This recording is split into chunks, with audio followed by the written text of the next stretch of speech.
Барлықтарыңызға сәлем достар, каналыма қош келіңіздер. Бүгін өте дәмді, жылдам дайындалатын джемнің жасалу жолын ұсынамын. Алғашқы рет жасағаннан сәтті шығады. Менің отбасыма өте қатты ұнады, сіздерге де ұнайтынына сенімдімін. Қыстың қамын жазда ойлап, дәмі тіл үйіретін джемді сіз де жасап көріңіз. Каналыма тіркеліп, лайк басуды ұмытпаңыздар.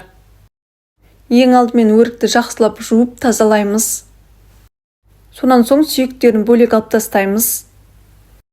Каналыма тіркеліп қойыңыздар, алда бұйырса көптеген тағамдардың жасалу жолдарын салатын боламын. Енді қантты саламыз. Келесі кезекте блендермен жақсылап иземіз. Менің каналымда тәтті бұрыштың қысқа қалай сақталу керектігі бар, қарап көрсеңіздер болады. Мінекей барлығын езіп дайындап алдым. Сонан соң барлығын сетадан өткіземіз. Сетадан өткізетін болсаңыздар, түйіршіксіз әдемі болады. Барлығын сетадан өткізіп дайындап алдым.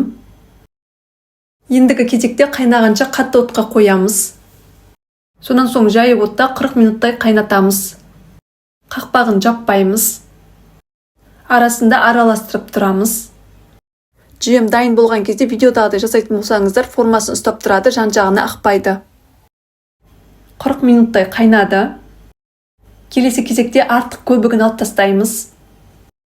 Осымен өте дәмді джем дайын. Ыстық кезінде дайын тұрған банкілерге құямыз. Қақпағын жақсылап жабамыз. Джем ыстық кезінде сұйық болады, салқындаған сайын қоюлана түседі. Өте дәмді, оңай жасалатын джемді сіз де жасап көріңіз. Менің отбасыма өте қатты ұнады, сіздерге де ұнайтынына сенімдімін. Алғашқы рет жасағаннан сәтті шығады. Каналыма тіркеліп, лайк басуды ұмытпаңыздар. Сіздермен болған Ақшолпан.